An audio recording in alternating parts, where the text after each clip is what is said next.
Good evening, everybody. This is Morbid. You listen to the Pulpit of Doom podcast, episode number, 16. With me tonight, I have with me Jaded and Old Man Metal. Hi. How y'all doing? Pagan will be fashionably late, as he usually is. He could not find the correct dress to wear. But he's showing. He said he was. Yeah, we'll see. Yeah, we'll see. So we had a little bit of weather problems last week that kept us from podcasting. Some of us were hit Not a little bit us, harder just than you. others. Some of us were hit harder than others. I fared okay. It was just a lot of rain. But where I lived, the news did its normal fear mongering and scared the shit out of everybody. So I got to enjoy that. The no gas at the gas station deal that they do anytime there's any type of inclement weather here. Yeah, no gas at the gas station, no bread, no milk at the grocery store. You can tell. Yeah, they do that here no matter what it is. A call for a snow flurry,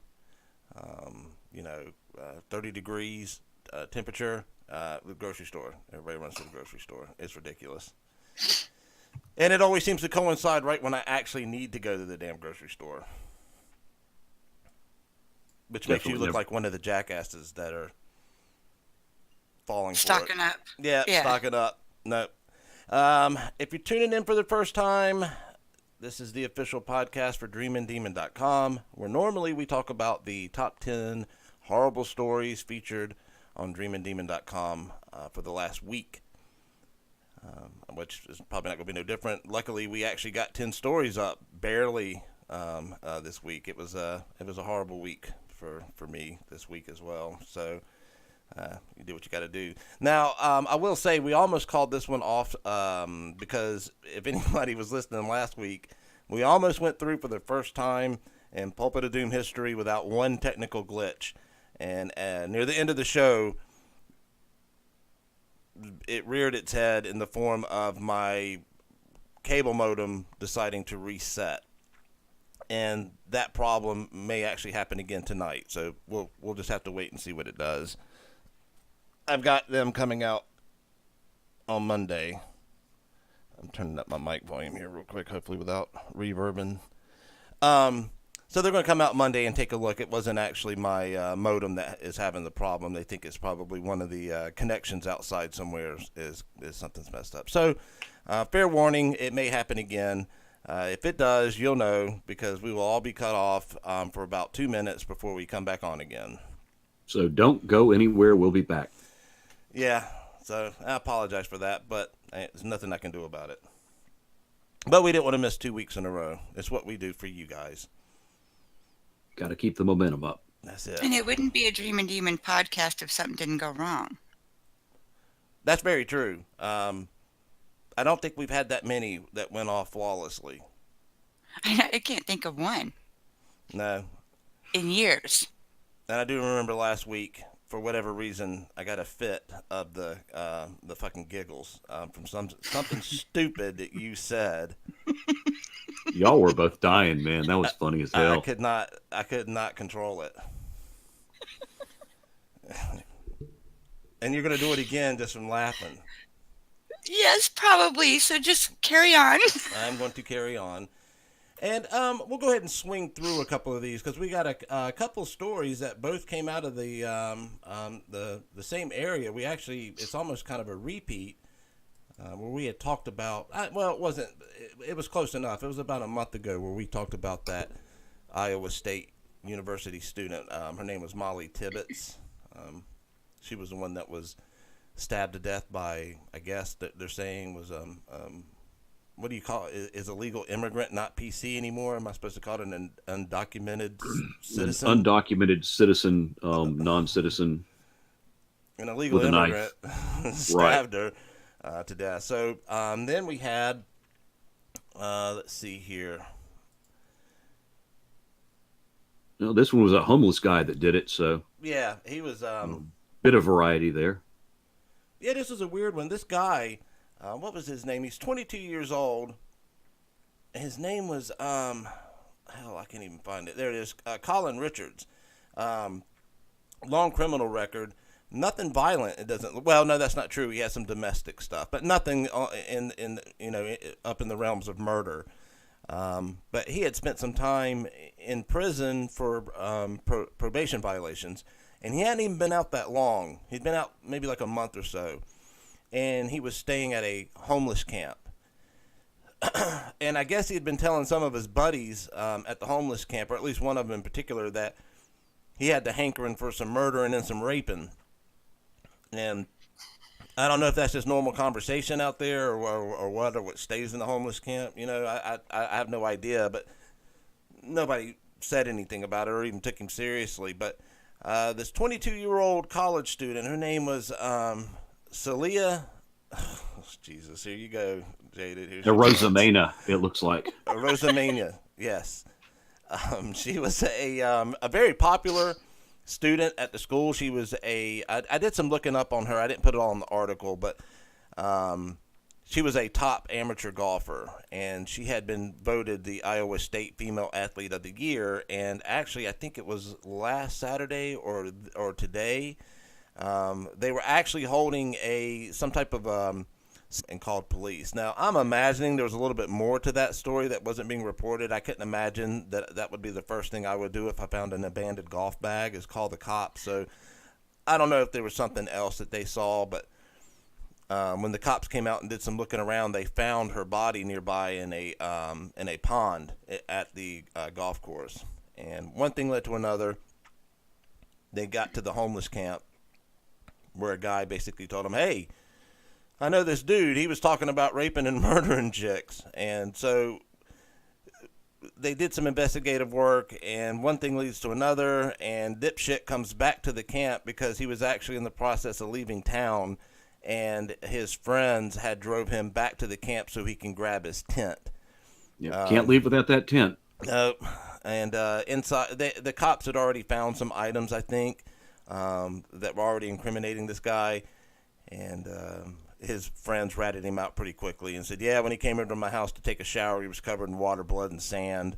And a couple others gave over some items he had given them in the car on the way to the homeless camp. And one was a knife, and the other was a pair of bloody shorts. I don't know if they didn't say male or female, so I don't know if they were hers or his. So yeah, this chick went out golfing, basically, and was randomly stabbed to death by a homeless man. Well, now he knows what it's like to do it. So, mission accomplished. Yep. And it's almost identical to not only the other Iowa State student we report on, the Molly Tibbetts case. There's also another story coming up where it wasn't in Iowa, though, but something very similar, another kind of randomish attack, but that was even worse than this one, where I think this chick was kind of, I don't think he was stalking her or anything. It doesn't sound like that, right? I think he just saw opportunity. That's what I'm thinking. That's what it looks like, yeah.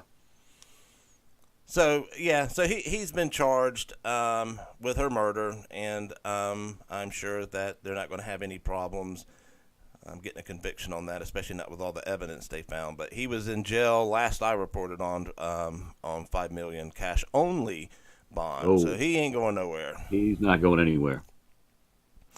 And then the next one we had out of West Virginia, he probably has the most awesome mugshot we've seen in a bit. This is the paint huffer that beat his mama with some kitchen utensils.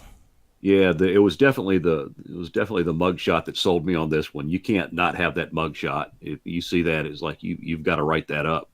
And that's exactly what it was. You pretty much can look at the mugshot and tell the story. He was huffing spray paint, Glenn Allen Kastorf, and he's known to local police for huffing paint and getting in trouble because of that. And he actually, in one case I saw on one website, he apparently assaulted a cop when the cop tried to take his spray paint away from him. So he takes it pretty seriously. And you see it's silver spray paint. Anyone who knows anything about huffing paint knows that the silver and the gold paint are the ones that get you really, really fucked up. So that's why those guys always go for those colors. So it's about 10:45 last Thursday, September 13th, in St. Albans, West Virginia. The police got a call to come check on a domestic incident that involved injuries. And when they got there, Glenn, who is 30, that's a rough-looking 30 there, he was sitting on a bench in the front yard, brandishing a steel bar and covered with paint, as you see. And apparently, one of his AKAs is Kasdorf the Destroyer, which is a name that he selected because everyone was calling him Squirrel, apparently, and he didn't care for that as much. So, Kasdorf the Destroyer is one of his go-bys. And so they cuff him, they stuff him, and they go and check on Mom. And he had, like Morbid said, he had whacked her in the head a few good times with a spatula. I guess that was the handiest thing available. Obviously, they've been arguing in the kitchen. We all know, if anyone who reads the site at all knows, that kitchen is one of the most dangerous places you can be in the house. More people get killed in the kitchen than anywhere else. And it's in part because there's plenty of shit you can grab in a kitchen that'll hurt people. So luckily for Mom, he grabbed a spatula, not a butcher knife, something like that. And she refused to be, she refused to be transported for treatment. They didn't give him a choice. They arrested him on a charge of malicious wounding, and he was in jail with a bail of $10,000, which is about 2,000 cans of spray paint. So he's not getting out anytime soon either, unless Mom bails him out, which is West Virginia, so she could very well be that stupid. The fuck kind of spatula you got in your kitchen that you can kill somebody with it? Because mine bends when I flip a grilled cheese sandwich. Well, if you look down in the comments, there's a few pictures of some different spatulas you could probably hurt someone with, but I think the best one was King Asshole. That spatula he's got a picture of, you could definitely kill someone with that if you could pick the son of a bitch up. King Asshole is notorious for finding, to this day, pictures of maiming instruments. He's got a picture for every occasion, man. I don't think he's repeated one. Not that I know of. He's been doing it for years. I want to say years he's been doing that, and I don't think I've ever seen the same picture twice. Yeah. Let's see here. That's a little worrisome. Right, because it's worrisome in two different ways, right? Well, his name is King Asshole, so I don't think he gives a shit, but it's worrisome in two different ways. He's either searching for the accurate instrument for the story on the fly, which is or he has a folder full of those pictures that he searches through and chooses. Gets one for every story. That's kind of awesome and scary at the same time. Our next one was out of Minnesota. This was the parents that took on a creative way of disciplining their kid for pissing himself. Yeah, you see that a lot on the Demon. All sorts of different ways that parents come up with to convince the kids to quit pissing themselves, and none of them seem to work, and all of them seem to be illegal in some way, shape, or form. And this is actually one of two stories about incontinence that we have this week. That seems to be a theme for whatever reason, and one of three child abuse stories. So that's a crime of the week there almost. And so yeah, it's St. Peter, Minnesota. There was a gentleman driving down the road, and this was on August 28th. He was driving down Highway 169 south of St. Peter, Minnesota, and it's pouring rain, and there's this little boy walking down the road crying, so he pulls over, and fortunately, he's a good guy, which not everyone is, and he talks to the kid. The kid tells him that his parents abandoned him in the woods for being naughty, and so the guy calls the police. The police show up, talk to the little boy, figure out what happened, and they locate the parents nearby. That was Gregory Wilson, 32, and Linda Mitchell, 42. Wilson is the boy's biological father, and Mitchell is the evil stepmother. And they were, when the police located him, in the act of searching for the boy, but had not notified authorities that he was lost, which is going to count against them. So the father admitted, after being questioned, to purposefully finding an isolated spot and dumping the boy in the woods in order to teach him not to piss himself. They claimed that they didn't leave him very long. They just left him briefly, and when they came back, he had miraculously vanished. And there was apparently an unidentified, unrelated male that had been in the vehicle with them, and he told police he tried to tell them not to leave the 5-year-old in the woods, that it was a bad idea, but they're apparently not any better at listening to common sense than they are at parenting. So, and at some point in the investigation, police determined this kid's got multicolored bruises all over him. The black bruises that just happened, and the purple bruises that are starting to heal a little bit. Then the red bruises that are most of the way to healing, the yellow bruises that are almost healed. So like a whole fucking rainbow of bruises all over this kid's back, hips, and ass. So it was obvious to them that the kid was getting regular beatings as well, and Dad admitted to that too. No. Listen, now I'm not a doctor, and I've said this before. I'm not a doctor, but those injuries were couch injuries for sure. We've seen it before 100 times. It was the couch. That evil fucking couch. Yep. I'm just saying. I was trying to save us from any legal problems. That. Oh yeah, yeah. Sorry. Well, he apparently admitted to the beatings too, and told him, yeah, I actually gave him a whipping earlier today. So he's pretty much fessed up to everything. So they were both arrested, charged with gross misdemeanor child neglect for abandoning the kid. And since Dad's a spanking kind of man, they gave him some additional charges: misdemeanor domestic assault and misdemeanor malicious punishment of a child.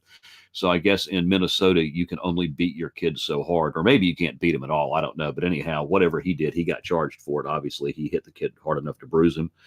So the kid's with a foster family. Parents are in jail, and no word on Ride Along Buddy, but hopefully he'll find some more upstanding friends to hang out with, because these guys are fucking idiots. Yeah, that's a hell of a punishment. Yeah. The whole bruise thing's always iffy with me just a little bit. I mean, when I was a kid, you didn't get an ass beaten unless there was some type of physical mark that you had gotten one. Yeah, I think, I'm not going to knock parents who spank their kids at all. I don't have a problem with that. It's your kids, but if you're beating them to where they've got severe bruising like that, then you got a child with behavioral problems. Yeah, there's something that needs to be addressed going on. I done told you 15 times, boy. Yeah, and it still won't learn, amazingly enough. Yeah, obviously this kid was being abused, but I do remember, at least back in the day, I don't think anybody would argue the fact that, especially at my age. Now, actually, I think, and he's not here, so we can talk about him. Pagan's actually the oldest in the group. But none of us are in our 20s, so we all grew up in a time frame to where, I can't speak for your guys. I don't know what your parents may have done, but my old man was military, and when I fucked up, I knew I fucked up, and that was ass whoopings to remember. Yeah, wooden spoon here. My parents definitely would beat your ass if you deserved it. Yeah, and I didn't get too many, because it wasn't the fact that I quit getting in trouble. I just quit getting caught. I just learned better ways of getting caught. That's what it makes you smarter. It does, because you don't want that ass whooping. It wasn't, I don't know. My kid, I used to rag him all the time because he getting, well, it's what I don't know what he did that he didn't get caught with, but man, he got caught all the time. And I would tell him everything. I would tell him everything that he needed to do to stay out of trouble, but still have some fun. I gave him the map through the maze, and they just don't listen. Kids just don't listen. Yeah. And I know Jaded's had some experience with that herself. I mean, I was no angel growing up, so I figured, man, this is perfect. I'm gonna show him how he can game the system a bit. Try to teach him how to, respectfully talk to, adults and stuff when you get in trouble. There's no need to be. I don't know. It's almost like I always used to tell him that, especially if you were in any trouble with the police. There's no real need for you to be an asshole to them, because you'll get no benefit from that whatsoever, whether you're guilty or not.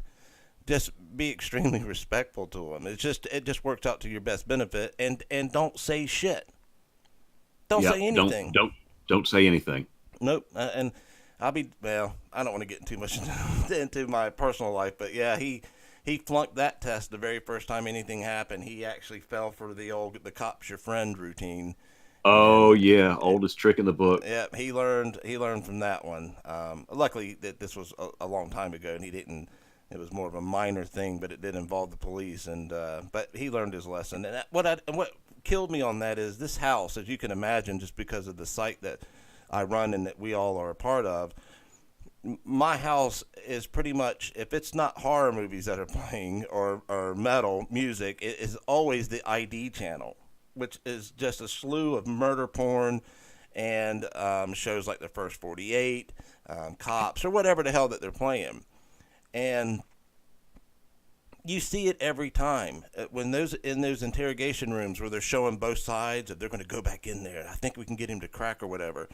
And you see them playing the cliche role of they're just trying to help you, man. You want to talk about this. You want to tell us what happened. You know, if it was something minor, just let us know.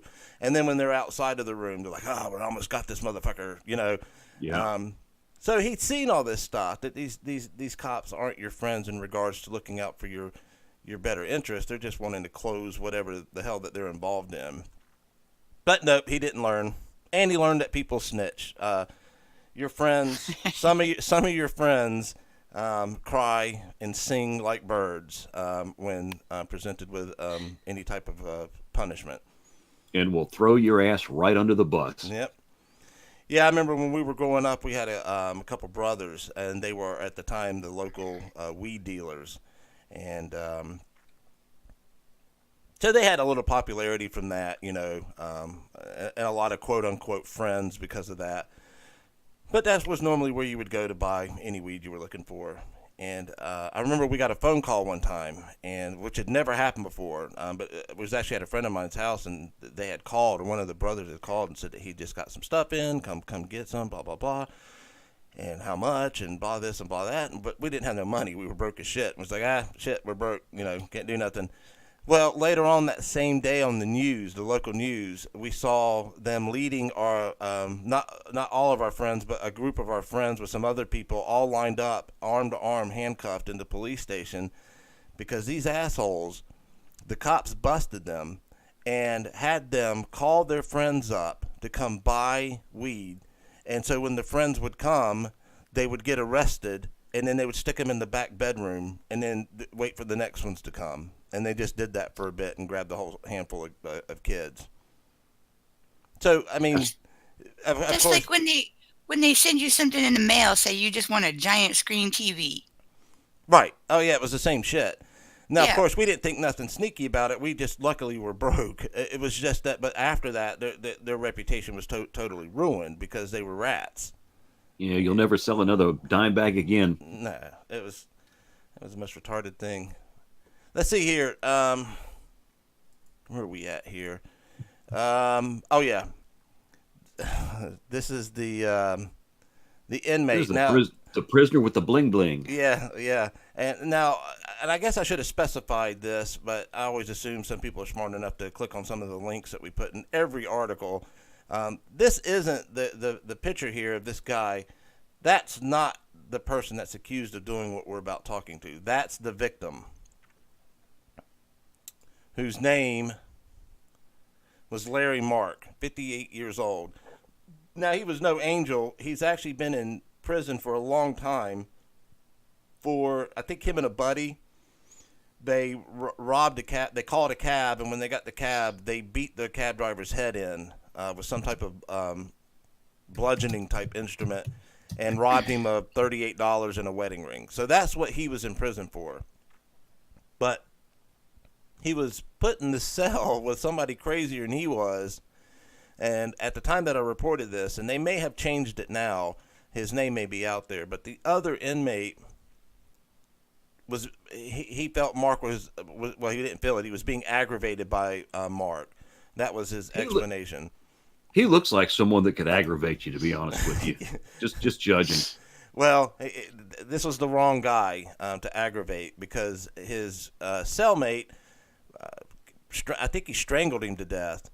And then after he was dead, he went to destroying the guy's face. He took out his eyeballs and he put them in a cup. And he showed up to breakfast, I guess their hall or their cafeteria, whatever you want to call that, in a prison, wearing the guy's ear on a string around his neck. He was wearing like an ear necklace. And that was the first time that anybody realized that there may be somebody seriously hurt that wasn't at breakfast. So when they went and checked, of course, they found Larry Mark dead in the cell. And a lot of the articles that were reporting on this, and this is where I got most of my info from, was several different articles. Of course, I don't keep up with our nation's correctional institutions because I think they're all a scam anyway. But regardless of my thoughts on the matter, it turns out that the Columbia Correctional Institution has had a long series of problems from no money, understaffing, and a lot of whistleblowers were coming out to talk about what the conditions are in these prisons in regards to how they're being run by a very small skeleton crew. Because I think a lot of people were questioning, how does a cellmate strangle another cellmate, cut out his eyes, and wear his ear as a necklace until anybody even realized that a prisoner's dead? You know, how much free reign do these people have in this prison? Because they're supposed to do head counts. Correct. And I guess some people were coming out saying that what happens is, or at least in this particular case, there is a control type room, and you've got one guy that mans all the monitors and opens and shuts the doors, and then they have another person that's supposed to be the one that's actually out there physically checking on everything. But the problem is, because there's so many other duties that have to be done at this prison, that second guy is sometimes sent off and out of the area to go perform other duties, and leaving the one guy to do nothing but sit in that control room to monitor and open and shut doors. Yeah. So anyway, anyway, classic understaffing. Well, I'm looking.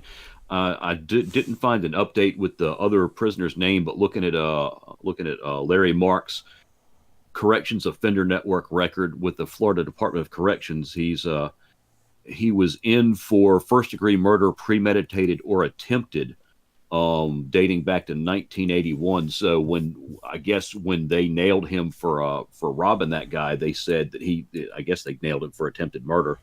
And he was on life, and his current release date is deceased. So that's a done deal. Yeah, he's released. Yeah, he's been in prison since his 20s. Yep, and his aliases are Gerald Branch, Jerry Branch, Jerry Mark, and Larry Mark, and probably Larry Mack too, but they didn't say that. Well, he's dead now, so he's done. Yeah, somebody else was saying that recently that they had that this inmate, and I don't know if this was confirmed or not, but this inmate may have been on death. The one that did this may have been on death row at another prison before he was moved to this prison.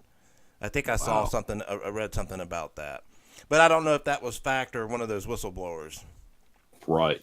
Well, it said that Larry Mark was under close custody, so he wasn't necessarily under the loosest observation in the prison. I don't know what close custody means at that particular facility, but that's what they said. Something else they were talking about is that they hire these real young guards to come in, and these guards are not all of them, of course, but some of them are responsible for smuggling in a lot of the contraband, and that some of them are not the guards, but some people are using drones now to actually drop off contraband into prisons, which I thought was kind of awesome.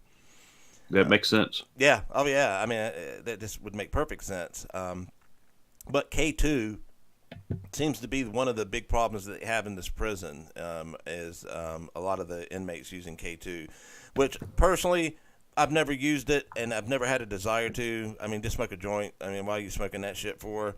But I guess if you're in prison, I guess I wouldn't be too choosy at that point. Well, and some of that synthetic shit is what they think is behind all the face-eating zombie stuff. That some of those synthetics, people just go batshit insane. There was the kid that, and this has been maybe a year back, maybe longer ago than that, but he smoked some of that synthetic shit and went out to eat with his folks, and at one point got up and walked out of dinner, went down the street into a residential area and killed a retired man and his wife in their garage, just beat him to death. Yeah, we reported on that one, and surprisingly, if you look that up, he had absolutely no drugs in his system. Well, but see, the same thing happened. If you remember the guy down in Florida, that the supposed zombie, the first one that ate the guy's face off, and when the cops showed up and he just looked at him and growled, they ended up having to kill him to get him off the guy. Oh, I remember him too. they didn't find any drugs in his system either. So it's something that their current testing isn't picking up. But Yeah, I just personally, I just think some of those people are just crazy, because some of those K2 cases that you can actually, hell, you can pull it up on YouTube.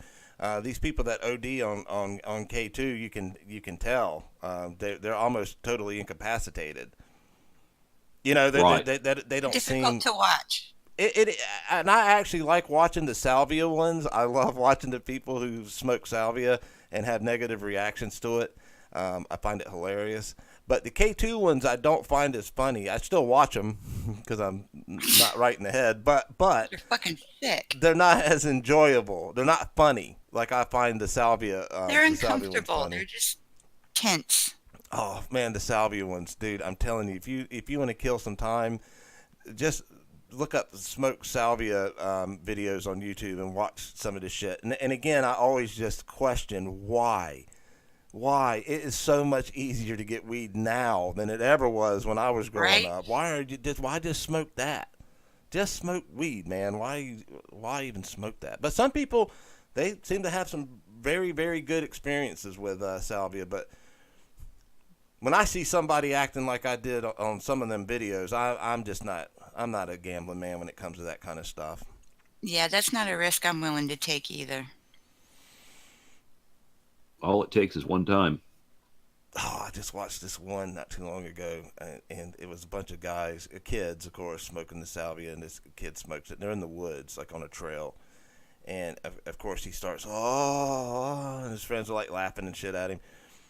And then you could see that laughter turn nervous when they realize that this screaming son of a bitch is having a problem. And of course, you don't want him screaming, just to draw more attention to themselves. And this kid goes running. He goes running down the trail.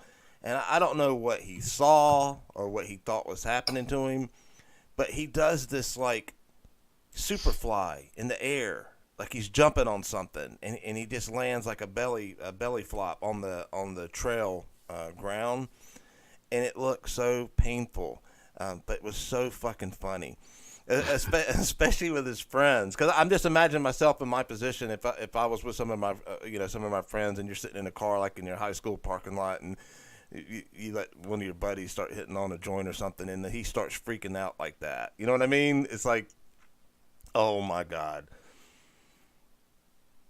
Jaded. Huh. When you get a chance, you gotta Yeah. watch some of those videos. Okay, I will do that. Have you seen them?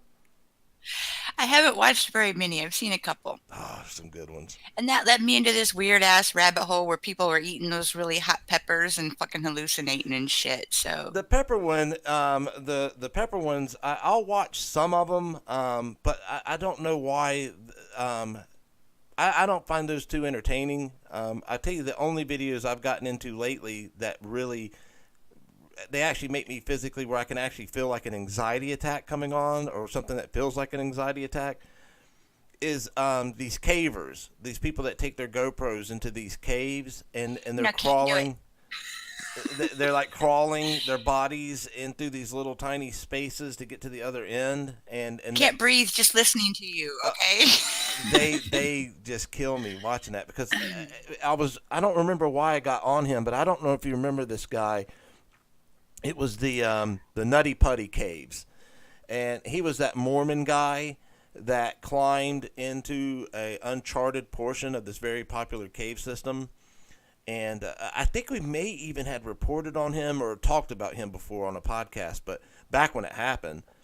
But he's the guy that crawled into this uncharted portion of this cave, and it wasn't wide enough for him to turn around. So he kept kind of going forward to get to a spot to turn around. And as he went a little bit further, there was an opening I'm going to call it the floor, but in front of him there was this opening.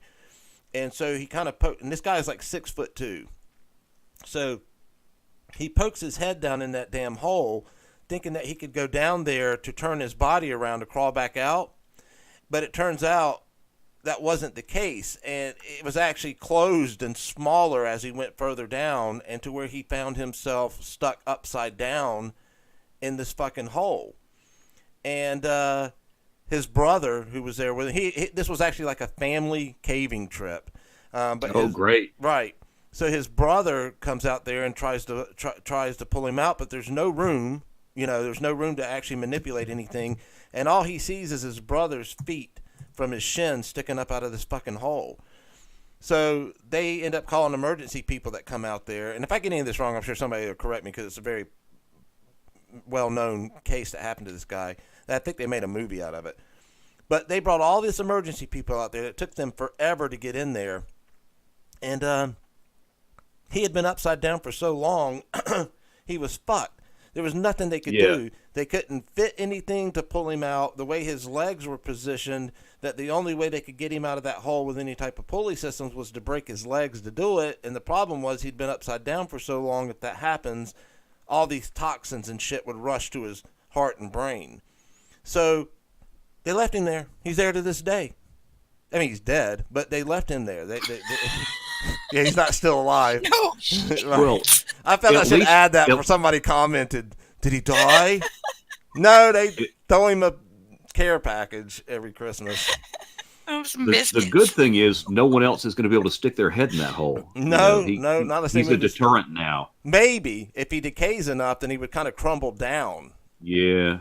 I guess. Or maybe the clothes would keep him intact. I don't know. But yeah, he's still there to this day. They could not get him out. I just figured that it would be very morbid, but I would say, hey, like if I was like one of the rescue people, like this dude, he's dead. There's nothing we can do. We can't get him out.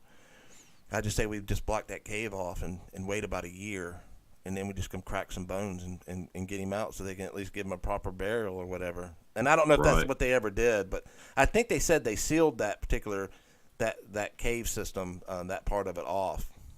But anyway, I was just thinking of being stuck in that position. So I looked at some diagrams, and there's one pretty good one out there that was drawn up at the time. I don't know if you remember when those kids got stuck in that cave, that soccer team got stuck in that cave, and I couldn't quite figure out, I didn't understand quite exactly how the hell they were stuck and how they got there to begin with. And so people came out with some 3D diagrams to show you kind of where they were, which I found very helpful. But somebody did one for that guy too, and then just looking at it and just thinking of that nightmare situation, being stuck in a cave hole like that is just a nightmare. Anyway, I don't know why you got me on that subject for, Jaded. You always do that shit. Almighty. I don't know how we got there. I got lost somewhere. Next one was in Fort Pierce, Florida. This was the Wet Willie guy. I don't know if he actually went to jail or not. I'll let you take this one because I don't want to say his last name. Cerisi? All right. Cerisi? So this was one of our two domestic violence stories this week. The one in West Virginia and then this one in Florida. And the gentleman's name was let's see, Joseph Jean Cerisi. I think that's probably as close as we're going to get. He's 47 years old, prime example of Florida man. Florida man is crude, violent, and shameless, often bereft of common sense and common decency, but he's always entertaining, and this is a perfect example. Sort of a stupid little story, but it's funny nonetheless just because of what he did. So he lives in St. Lucie County, Florida. On August 15th, his girlfriend came home from a long day at work, and he's laying in the living room floor drunk. Probably being an asshole right off the bat, but anyhow, she comes home and he's laying on the living room floor drunk, and that's, enough to piss you off. I imagine she said something to him, and he started running his mouth back, and what she later told authorities was that he was, quote, arguing with her and being rude.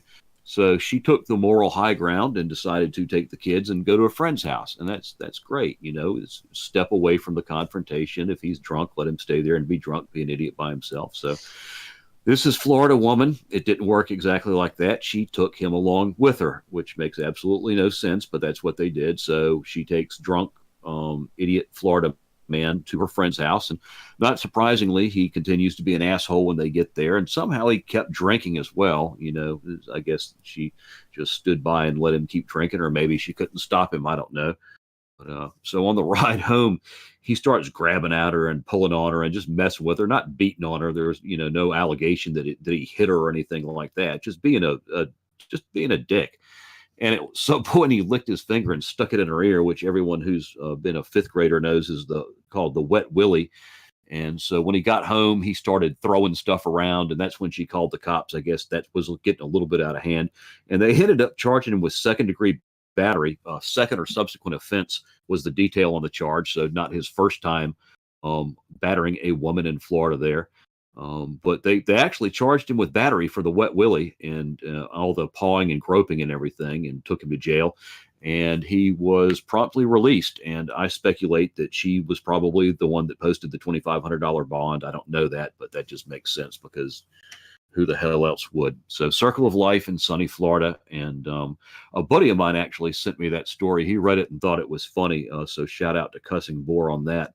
And there was another story I saw looking that up, and it happened back in 2014, but and I forget what state it was, but a guy had been out drinking. He was, downtown somewhere drinking, got on a bus, take a bus somewhere instead of driving, which is great. There's a cop on the bus. He gives this cop a wet willy, and they charged him with like assault on a law enforcement officer involving bodily fluids and all this shit. So you got to be careful with the wet willy, man. It really can get you in trouble. Could get your fucking throat punched too. I was about to say, depending on the person you do that to, you're lucky to be alive. It's being arrested for. I know some people are outright. Oh, I can't believe they arrested him over wet willy. But man, you stick your saliva-coated finger in my fucking ear, it's gonna be. You ain't going to jail. I'm going to jail because I'm gonna whoop your ass. Well, that was what happened to the guy that did the cop. They charged him with the bodily fluids thing, and I mean, fair enough. I'll give him credit for the stories he can tell about that for the rest of his life. That's true. And this guy doesn't have that story to tell. I gave my girlfriend a wet willy and I went to jail. That's not a very good story. I gave a cop a wet willy and went to jail. That's a good story. And that's a story. And so yeah, Florida, man, wet willy. Don't do it. Just don't do it, kids. Not worth it. Oh, this was yours too. That's right. I forgot about that. This was the hilarious one out of Arizona. I'll let you go with it because I want to put this guy's picture up first. Hold on a second here, so you can get the full effect of this. Oh yeah. All right, there you go. This guy was this one's absolutely hilarious. I'll just one of those ones I couldn't believe the story reading it. This is the second of our incontinence. There we go. Second of our incontinence stories this week, and this one's a little bit different because it's people or a gentleman being incontinent on purpose rather.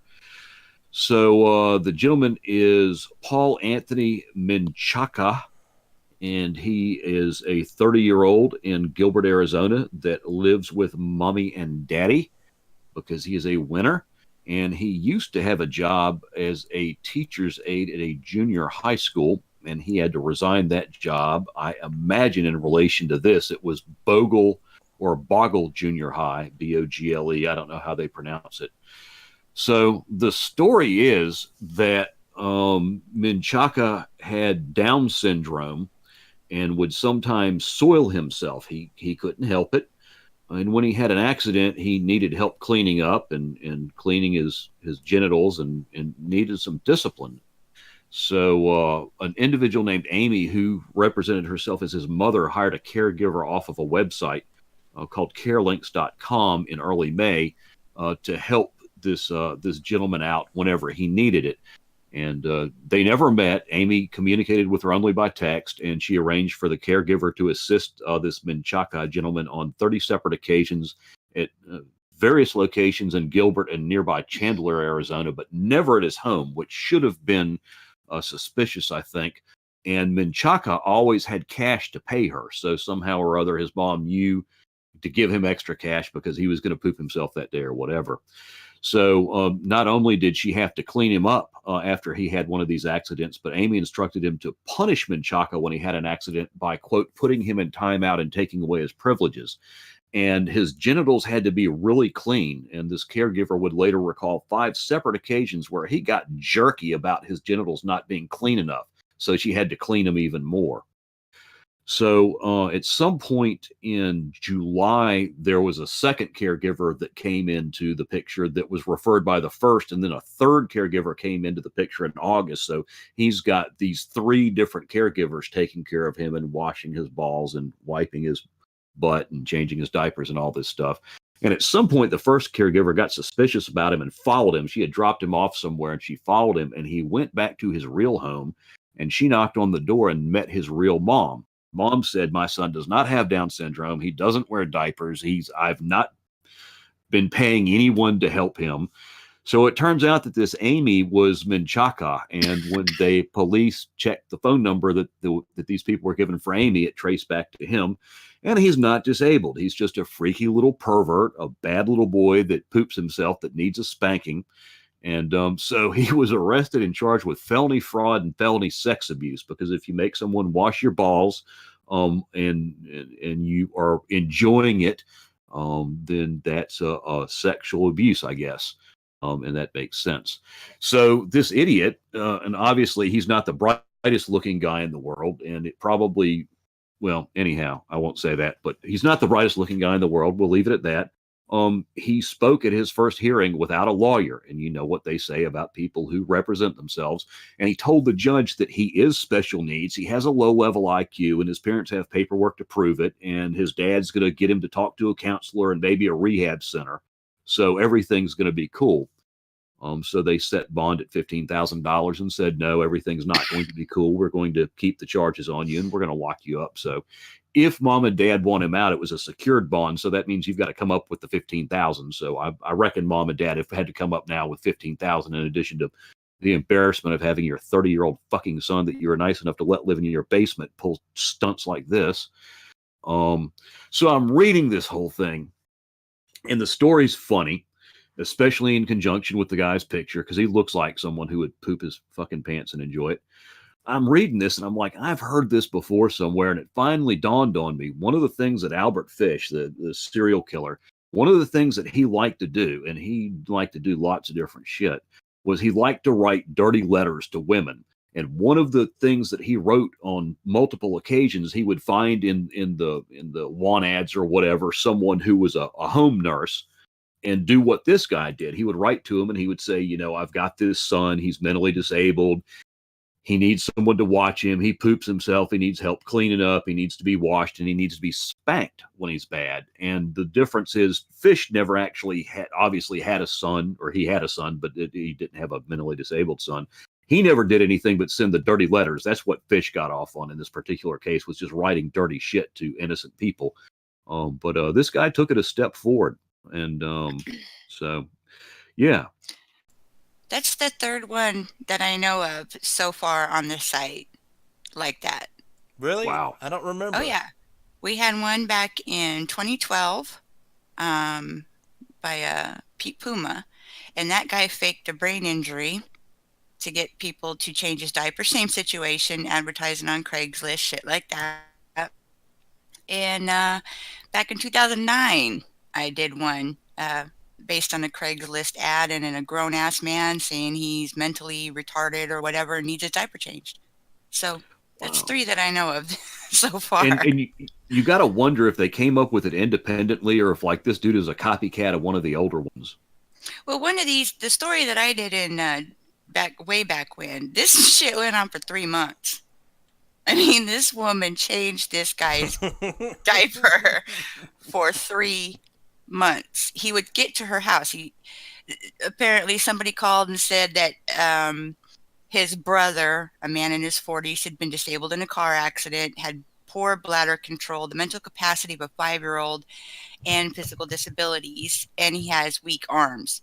And they were offering this woman $600 a week, and all she had to do was allow him to hang out at her house for a bit, change his diaper, and feed him his bottle. The guy would just show up at her doorstep, you know, never questioning who's dropping this kid, you know, this dude with the mental capacity of a 5-year-old just off. Just showing and up. He'd play video games, watch cartoons with her kids. She changed his diapers. She gave him his bottle. She rubbed his head at nap time for 3 months. It had to be the money. At some point, you've got to think. Oh, wow. There was no charges. Let me make sure, because I'm reading through it right now. Well, this guy specifically had them washing his genitals. They don't get any more specific than that, but I mean that may be the difference why there was sex abuse charges there because he actually tricked them into Correct. And there was washing his nothing balls. sexual involved, and she was paid for a service that she provided. There was nothing that they could do. And it come to find out, she posted an ad on Craigslist to warn other women, and he had duped several women. And but she wanted to file a civil suit because she didn't get her full pay. Oh wow. Well, he's cheap too then. What a son of a bitch. Yeah. So yeah, I wasn't as surprised as some were with the diaper. Well, I'm not surprised at all by any lengths that a man will go Oh to. shit! What? No, I remember back in the MySpace days, there was a dude that would hit. There was two weirdos, okay, out of a bunch, but one of them would ask me to change his diaper and powder his bottom. And another dude offered to pay me $50 to come over and kick him in the nuts with boots on. Dude, there's some videos out there of some shit that dudes want girls to do to their nuts that just make me just want to pass out myself. And I mean, not even just the kicking, but the stomping on the balls. Dude, I just... I don't see how it's possible to enjoy. I mean, even if you like getting hurt, don't. Well, it's like that could be enjoyable. Everybody's got their kink, right? So it's not that I'm not surprised that some people get off on stuff that I find completely just extraordinary, but it's just the pain factor of having some chick step on your nuts with a pair of high heels. That's what I'm saying. I'm just meaning not even just getting off on the pleasure. I don't even know how they stay conscious. I mean, I got hit in the balls by a baseball one time, and I wanted to blow my own brains out. It hurt so bad. I mean, I looked like if anybody had been driving by, I looked like a statue hunched over because I didn't move for like 15 minutes of just sitting there in one position. Probably didn't breathe for the first 5. I have no idea. I don't remember at all. I think I was paralyzed. It was the worst. It was the worst thing I ever felt. The second worst was when I used to take karate. When I used to take some karate shit. I had some jackass Rambo dude. I was young. I was a teenager. And this guy was like 30.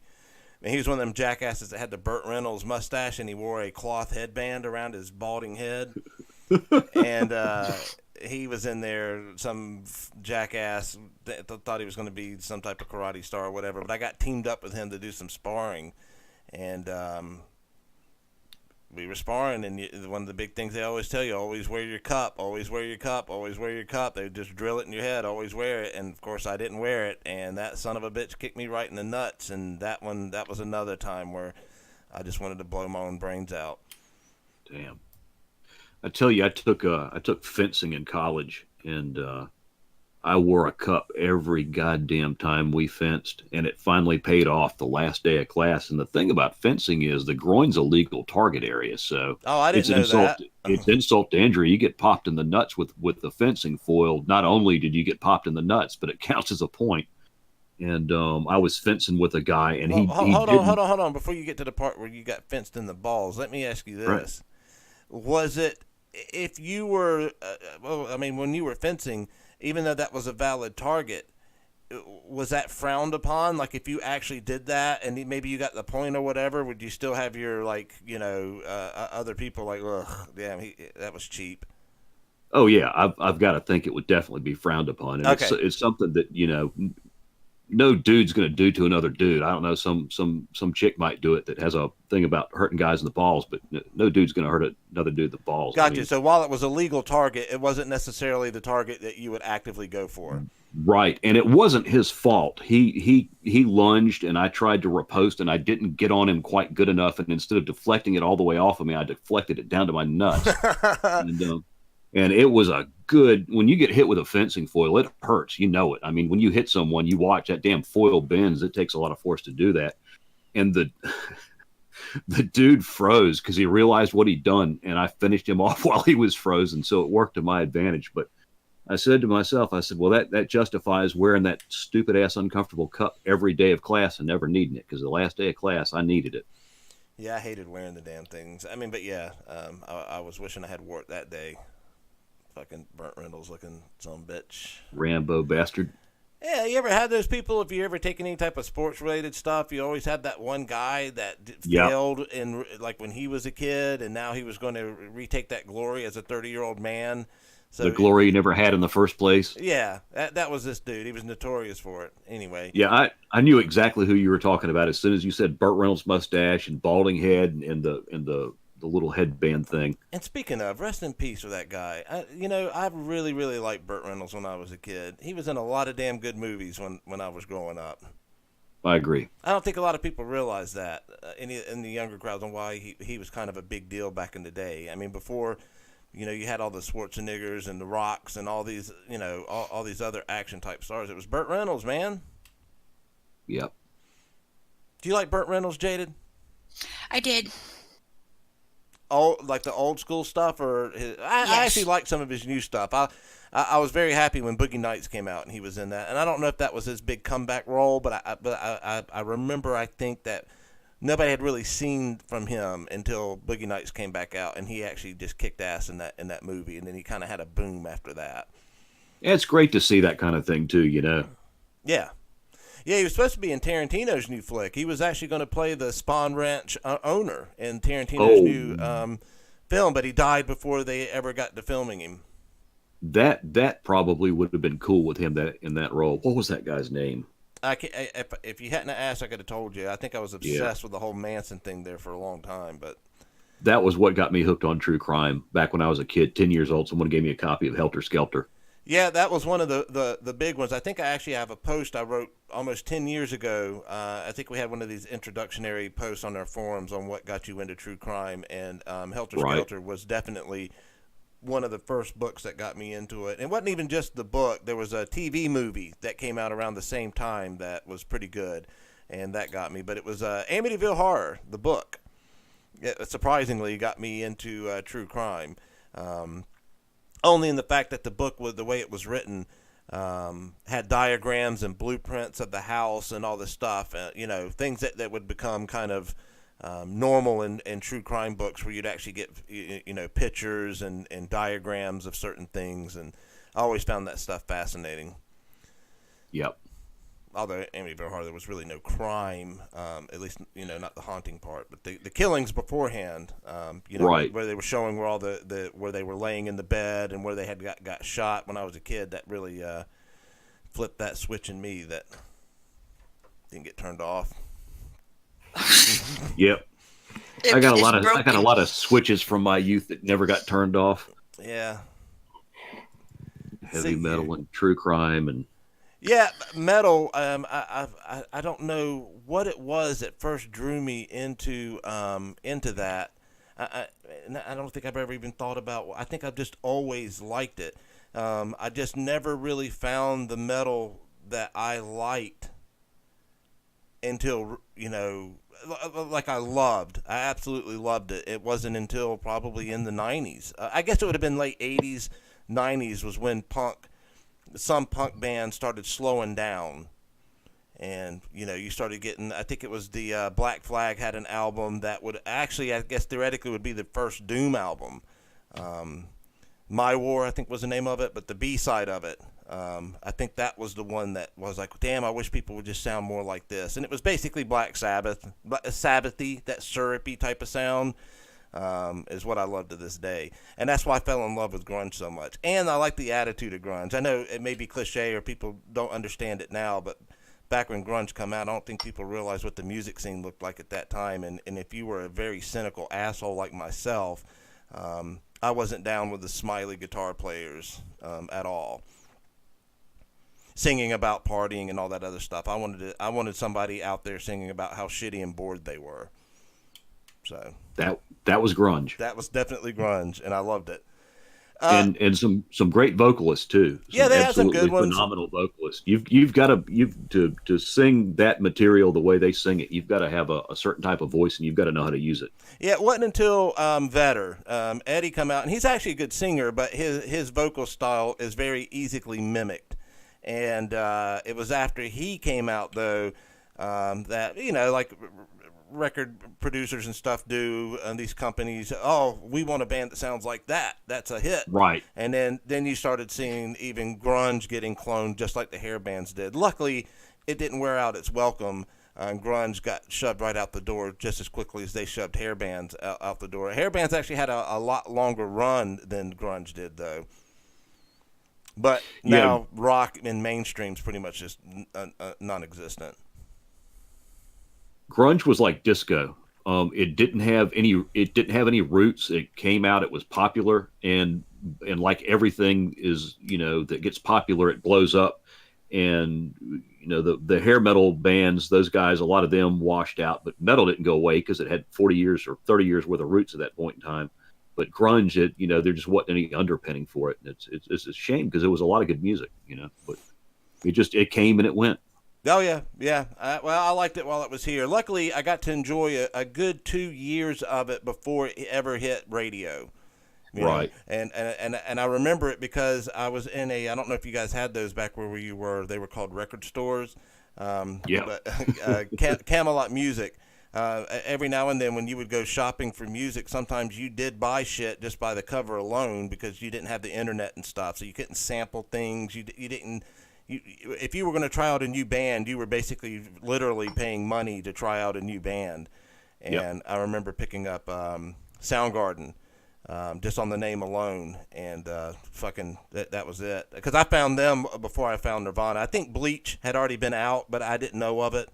But I found Soundgarden first, and anyway, then I was hooked. And I must have played that shit for a good year or two before Nirvana came along. And a lot of people, it's funny, I think Bill Burr does a routine on Nirvana. When people say, when I first heard Nirvana, I knew that was the change of everything, that everything was going to change. And that wasn't the way at all. It really wasn't. I can still remember Smells Like Teen Spirit playing along on the radio with Queensryche.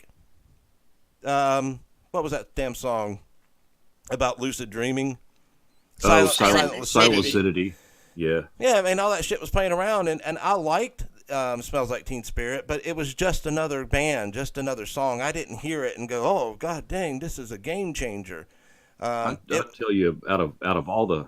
go ahead. I was just going to say, it wasn't until I bought the album, and you realize that Smells Like Teen Spirit was probably the one off song on that entire album that didn't sound like any of the other songs. It was the other 95% of the album, to me, that was the game changer.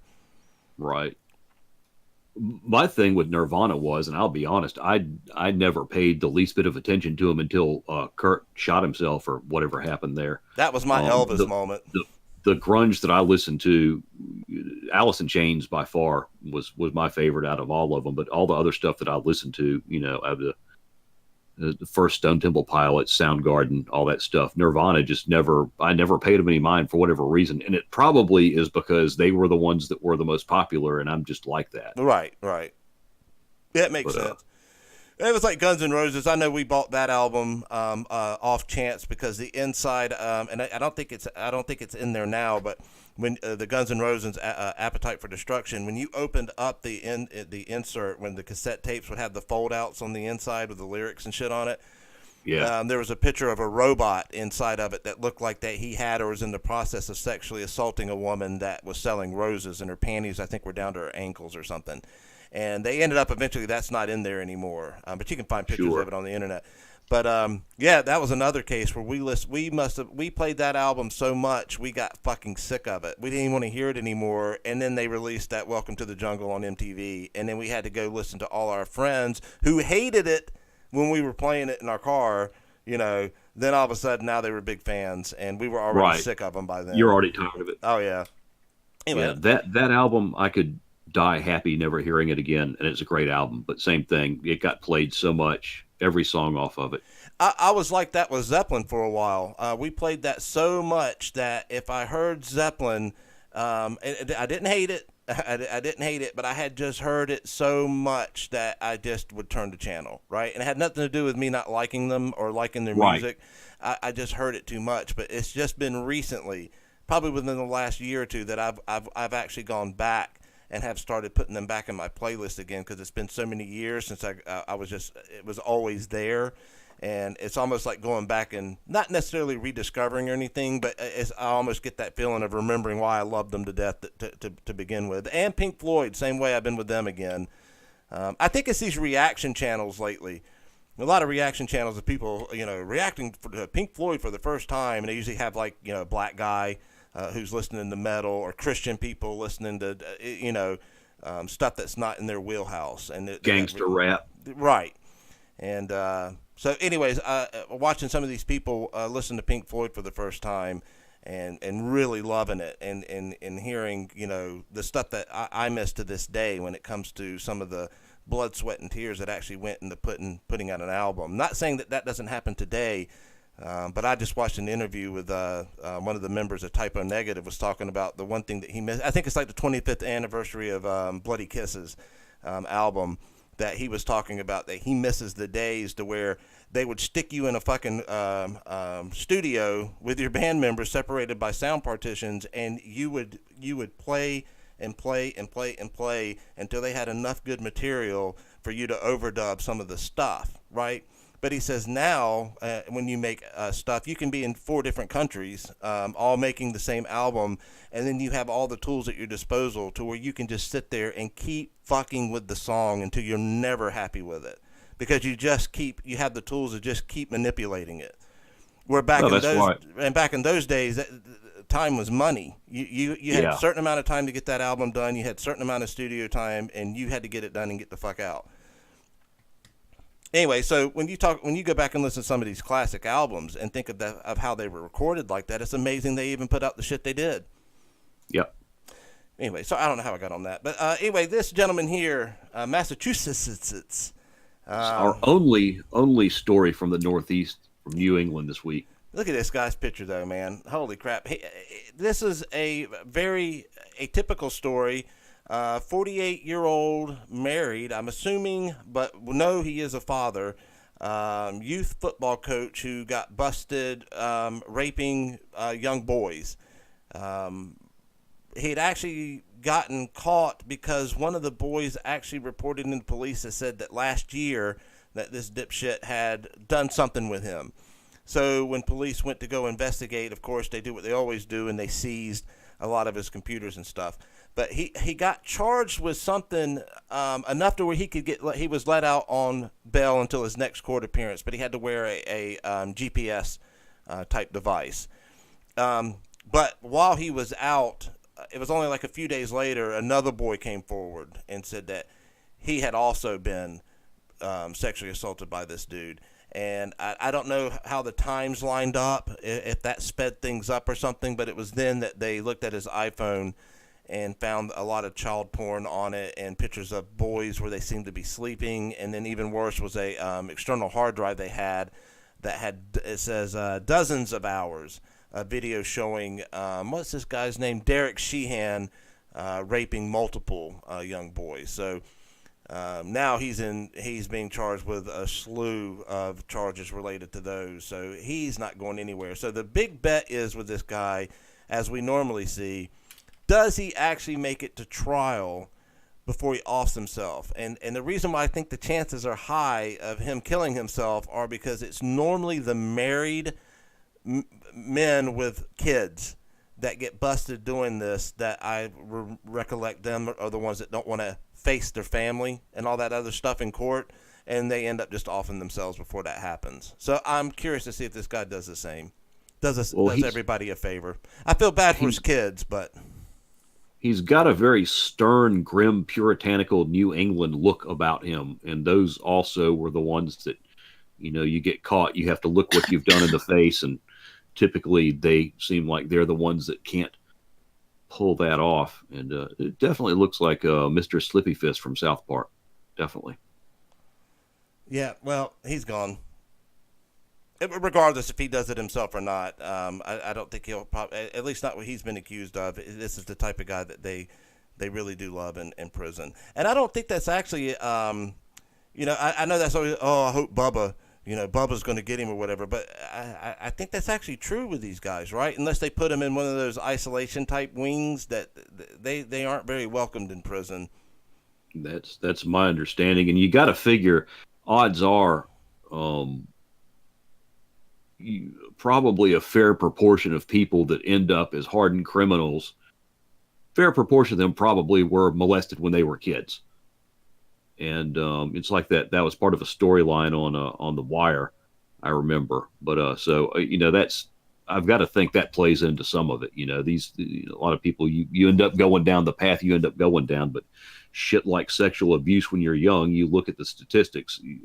If you suffer that kind of abuse when you're young, you're a lot more likely to end up as a criminal. So I've always wondered if that was part of it, because a lot of those guys were treated the same way, and this is their opportunity to get back at someone who's done that. Yeah, who knows? Or maybe it's just a despicable fucking thing to do. I mean, it could be either. Yeah. But if they've got dozens of hours worth of footage on him, it'll be an easy conviction. There's no he said, she said, or he said in this case, I guess.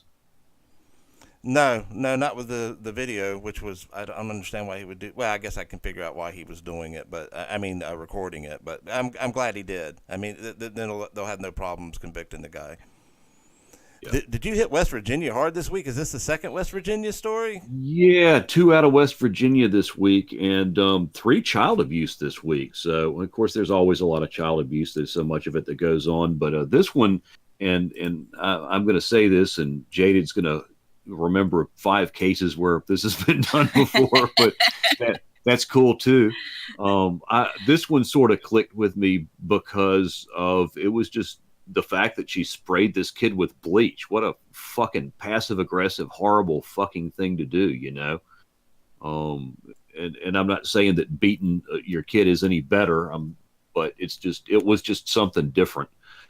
So this 27-year-old, you see from her mugshot, she's completely unrepentant. That's like that's not just an eye roll. That's a dramatic eye roll. That's just I completely don't give a damn eye roll. But 27 years old from Parkersburg, West Virginia, well represented this week, as you noted. She took her 16-month-old son. He wasn't named. And I guess it doesn't really matter. Little brother with a big sister took little brother to the hospital on July 11th. And it didn't say in the story. I looked up a few different stories and didn't see where normally when you bring a kid in, you've got a story that you tell about the couch or whatever it is that hurt the kid. And no word on what the story was, but the hospital staff figured out that this kid had chemical burns on his face, his back, and his shoulders. And the police went to interview her, and she said that big sister sprayed little brother in the face with bleach. He was in the crib napping, and she sprayed him for no apparent reason on July 9th. And apparently she didn't take him in until the 11th. So there's that question. And cops right off the bat, I guess, figured that she was not being truthful. So they went ahead and took her downtown for some more questioning. They Mirandized her and probably wasted a lot of time with her. And eventually they got her to fess up, and you know how that goes. They either threatened it out of her or fooled her into giving it up. And she doesn't look that smart, so maybe they just tricked her. So the kid was sprayed with bleach. She wasn't lying about that, but it was Mommy Dearest that pulled the trigger. And so they asked her why she did it. And, well, what we always hear, the baby was crying. So, that was, you see on the site all these different ways that people, I'm not going to say parents because they're not parents, people who have had children used to calm crying kids. And I'd never seen bleach spraying before, so that was a little bit different. They asked her why she lied and told them that it was the little girl, and she basically said, I didn't want to get caught. I mean, the response was a little bit more twisted than that, but basically she said, I dropped dime on the kid because I didn't want to get caught. So they've got her in North Central Regional Jail. Her bail is set at $200,000. Charges are 1 count of child abuse resulting in serious bodily injury and 1 count of child abuse, or child neglect rather, creating serious bodily injury. So I'm guessing the neglect is the fact that she waited 2 days to take the kid to the hospital. Yeah. Both children have been placed with other family and friends. Or actually the article said other family and or friends, and I don't know what in the hell that means. It's just too confusing for me. There's too many variables there. So we're hoping that it means family. And some of the family are friends too, That's the best interpretation I can come up with. But bleach is nasty stuff. A lot of people think just because you got a bottle of bleach in your house, that means that it's not dangerous. Bleach will burn your fucking eyes. It'll burn your skin. It can blind you. Spraying bleach at a kid, that's some fucked up stuff. I mean, and again, I'm not saying hitting a kid is good either, but that just takes a special kind of fucking callousness for a mother to do something like that. Didn't we just have a story recently where a guy sprayed his neighbor's kids with something in the face? Sounds very familiar. He threw a powder on them that he said or they thought was bleach, and I don't know what kind of bleach would be powdered, but I'm not saying that wasn't what it was. But yeah, it was some skinhead Nazi-looking bastard. I thought that sounded familiar. Yeah, I remember that. Washington, D.C. is where we had the second woman that got stabbed randomly.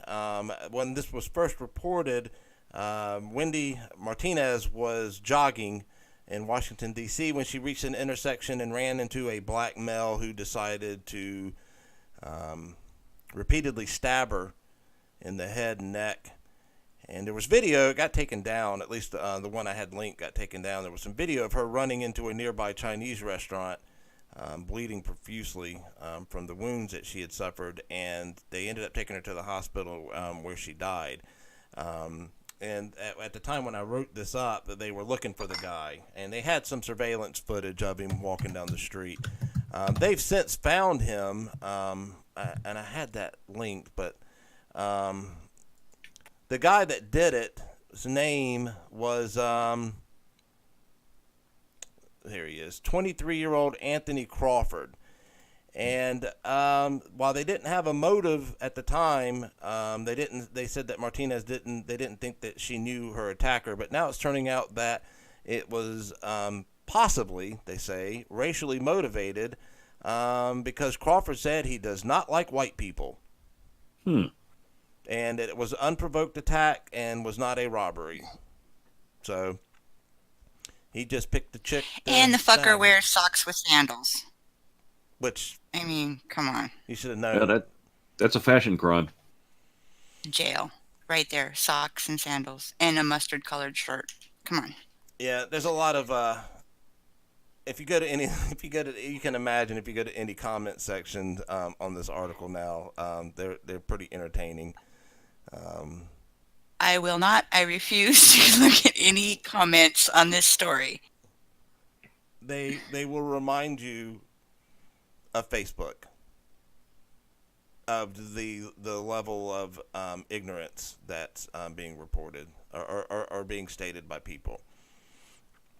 Mm-hmm. However, I did find it was funny that they said it was possibly racially motivated because Crawford doesn't like white people.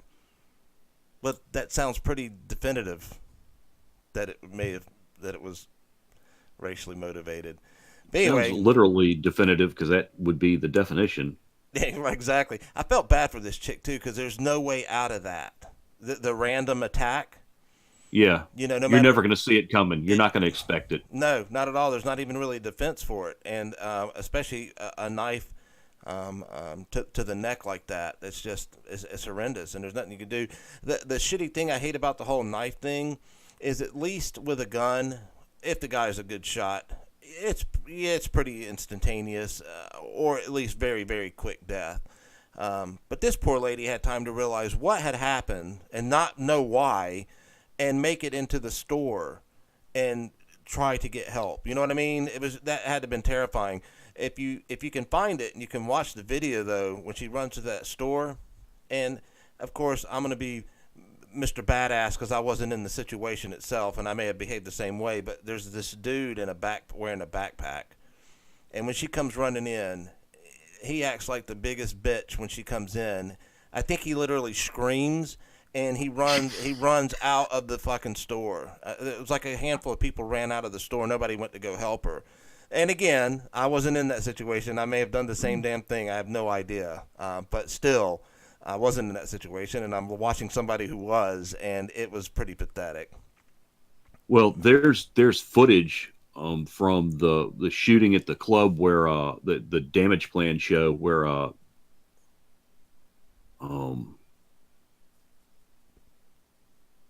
Lord, my brain just locked. Anyhow, I've seen similar footage like that where someone, it's an active shooter situation, and there's actually someone that's jumped on the shooter. And it was when Dimebag got shot. I Oh, could yeah. not remember Dimebag to save my life. My brain just froze. So there was a camera running backstage for whatever reason, and when this shooting happened on the stage, you didn't see any of that. But what you did see was the cop come in through the back door when the shooting first got reported. There was, and it was still ongoing, there was a cop that was 2 blocks away. He was an undercover cop that was doing surveillance. And he goes around to the back door of the club and comes in the back through backstage with a 12 gauge. And meanwhile, one of the damage plan roadies had jumped on this guy. He ended up getting shot 3 or 4 times, but he just would not let go of the guy. So he's tying the guy up so that no one else gets killed. I saw an interview with him later. He said, I'm sitting there, I'm shot, I'm bleeding, I'm fighting with this guy, hanging on to him for dear life. And I keep thinking to myself, why the fuck isn't anyone helping me? Well, so when this cop comes through the backstage door, there's this, I guess he was a roadie, I don't know, maybe someone that worked at the club, but this dude was huge. I mean, this was a big dude, like a bouncer. And he's back there pointing to the cop. He's out there, man. And I'm thinking, I know from interviews what's going on. This guy's holding on to him, and here's this big guy backstage just standing there freaking out, not doing shit. Of course, the cop went out there and shot the guy once in the head with a 12 gauge, and that ended the whole thing, but not before a whole bunch of people got killed, hurt. Well, So, same thing. It's the we had a member that used to be on our podcast a lot. She was a pretty fluent member at one time by the name of Athena, who always liked to bring up, but she would make fun of me for exactly for what I said earlier about making fun of somebody else that didn't act. But I think, and she was 100% correct, unfortunately, for me, but that if you look statistically, the majority of people, no matter what you think as you're listening to this or you're imagining yourself in a particular scenario, you're not special. And the majority of us are sheep when it comes to situations like that. And I think it was called the bystander effect, that it takes 1 or 2 people to actually take action before the rest will follow. But if nobody takes action, there's a high chance you won't either. You may think you will right now, but when you're actually in that situation, you'll probably freeze up and not know what to do either until somebody takes the lead. Unless you are that special person that will actually do that. A sheepdog standing up and saying, "Let's roll." Yeah, I've said before. I mean, if I'm armed and if, let's say I'm in a convenience store, if I'm in a bank and some people come in armed, shooting up the place, robbing, they tell you to get on the ground or whatever. That's what I'm doing. I'm getting on the ground. I am not dying for the bank's money. I don't give a fuck about their money.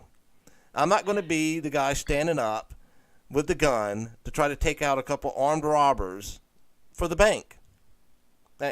My life's worth more than that money, man. You would actually have to be physically threatening me personally. Like, then I would do something, only because you wouldn't really have much of a choice afterwards. But I will freely admit, I'm not the guy to look to if something like that happens.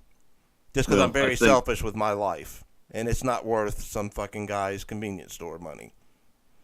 If someone comes in and it's a situation like that and they're not threatening people's lives and it's not a violent thing, you could very well make it a hell of a lot worse by sticking your nose in it. Well, nowadays, yeah, you're absolutely correct. That's another big fear is, if you do shoot them, you better hope to God you kill them.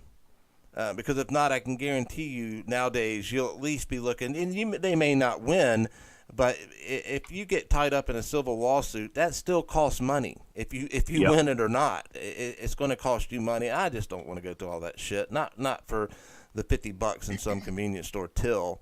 I don't care. Take it. I would protect myself, but I certainly wouldn't be worried about anybody's money. No. Let's see here. Last story for the week. I guess it was the dresser drawer that did this one. It's your, and I hate to sound flippant about it, but it's kind of a run of the mill. There wasn't even a lot of info on it. Child abuse story. A 19-year-old woman in Texas took her kid to the emergency room. Same old. took her kid to the emergency room with some severe injuries and have no idea how this shit happened. In this particular case, they left her in a car seat and said they walked away from her, came back, and their kid was beat to shit, you know. Car seat, whoop that ass. Right. So, I mean, I guess kudos that they took her to the hospital. But it turns out that she admitted that she was actually responsible for her daughter's injuries, which included fractured ribs on both sides of her body and a fractured skull. And the woman, the mother, what was her name? Ramirez. Clarissa. Ugh, I hate that. Well, never mind. Clarissa Ramirez. Clarissa. Yeah. She admitted that she'd taken a dresser drawer and just laid a couple up against her kid. No, I'm sorry. She squeezed the kid first. Oh, I'm going to hug you to death. Yeah, and then struck her in the head with a dresser drawer. And so, well, that's a new one. Well, it is. We haven't had that before. Not that I can remember. We need a running list of items used. Everything, including the kitchen sink. Yeah, that is true. We're getting there. Well, the dresser drawer was new, so we never know what's going to come up next. We've already had a shitload of food items. Yep. But anyway. Well, we've got spatula covered now if we didn't have that before. No, I don't think we've had spatula. Anyway, hit her in the head with a dresser drawer. So now she's been arrested and charged with injuries to a child and bonded out the next day. Oh, and I'm sorry. Another eye roll. I'm so sorry. I don't even remember writing the story. Those charges were upgraded to murder in July because the kid died. Yep, that will do it. Yep. So. And we do have a spatula. Really? Yeah. So, tell us the story. 2011, man blames the devil after attacking cop with spatula. Huh. Oh, Steve, that ticks 2 boxes. That's great. I don't even remember that. Well, because I wrote it. Then I really don't remember it because it's been about 5 years since you wrote anything. Yeah, it was 2011. I gotta open up the article and see what the fuck it was about because I don't remember. Yeah, just the dude had the devil in him, and the cops came after him, and he used a large serrated barbecue spatula to try to gouge a man's eyes out. I'll be damned. Wow. Yeah. Learn something new every day. So spatula was already taken. That's crazy. Guys, these people need to get a little more creative. I mean, I guess they're just using what's on hand. I guess. Whatever's available. Yeah. Well, stay out of the kitchen. Well, that was it for the top 10 stories. I know we only got a couple minutes, but I did have to ask you something on the podcast, and it's regarding a book that you've already read that we were both reading, Bitter Sun. And when I brought that up last time, you made a noise. Uh-huh. Okay, I'm at the last few pages. So, in other words, are you making that noise yet? Well, it's not that I didn't enjoy I didn't enjoy it. Anyway, I don't want to ruin it for anybody. I don't want to say what the book's about. But what I was going to say is that I kind of agree with your assessment. But basically, thank you very much. The book reminded me of me talking about stuff. It took a long time to get goes to on and on and on and on and on. You added a little bit too many and-ons in there. I'll go with on and so. On. You didn't have to do that 3 times. It could have been told in 6 chapters. It could have been told in a Dreamin Demon article. Well, if you want to get, I mean, there had to be some description in it, so that's why I give it 6 chapters. You had to get the feel of the time, and the little community, and the backwards fucking rednecks that live there. So here, 6 chapters. Here's my PSA for any listeners. If you go by Amazon reviews or Goodread reviews and you read this type of any type of thrillers or crime books or anything like that, you are undoubtedly going to see Bitter Sun in that list. Be prepared for disappointment. Disappointment was the season finale of Castle Rock. I haven't seen it yet. So zip it. I'm already confused. I am so fucking lost in this show that I have to rewatch it so I know where I'm at. I just want to tell you, just don't even bother. I have to. Okay. I warned you. to. So try to watch it by next Saturday. Okay. All right. Hey, everybody, again, thanks for tuning in. I think this is the very first ever podcast where we had no technical glitches. So if I had a soundboard, we'd be cheering right now. So congratulations. And Pagan must have never found that pretty dress he was looking for. So he missed the very first no technical glitch podcast. It only took 16. And that's going to be part of history. Actually, we might not ever do it again. That is very true. I can almost bet that this is an anomaly. Now we're going to go back and listen to it and realize all the mics were off the whole time and no one bothered to tell us. Don't think I haven't been checking that the entire time, because I was like, there's no way that I've had no problems with this podcast. I did when we got started too. You even said anomaly correctly. What did I usually say? Tripping on it. I don't know. You usually trip on shit like that. So. Well, yeah, I had problems with the word, and now that I'm trying to say it, what do you call this? El Paso? An enemy? The thing in the ocean? Yeah. Sea anemone? Yeah, I had some problems with that today. I can't believe I said that right. But anyway, again, thanks guys for coming out and checking out the show. I guess we're going to be back on next Saturday. I don't have any plans. Actually, we're talking about bringing up a second one. I had some talks with Old Man Metal about pulling up a shorter second one to talk about some other stuff you guys may not be interested in, but some stuff that we enjoy. So we may bring that up to do some shorter ones at a later date. But I guess we got to get a handle on this one first, and I don't know. I think they'll be live. I don't think we're going to do the edited type podcasts. At least no time in the future, because I don't feel like editing them. Takes a lot of time. It really does. Time I don't really have. So anyway, we'll end this, and we will talk to you guys next week. And if you two will hold on just one sec.